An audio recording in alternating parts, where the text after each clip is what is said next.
I live in one of the most beautiful places on earth, and this morning I spent it pulling plastic out of a river. It's the sound of the rooster before the sun hits the rice fields, the smell of incense and rain mixed together, the old man at the round who knows your order before you sit down. That's the Bali no one puts in a reel.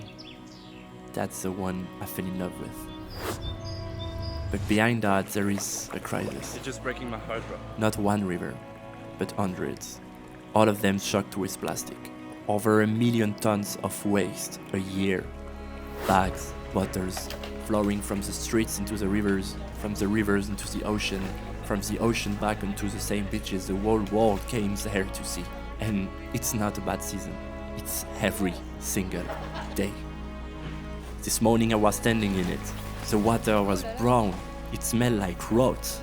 And every time I pulled the bag out, 2 more floats passed. There is a team called Sungai Watch. They have been doing this every day since 2020. More than 4 million kilos of plastic, pulled by hand.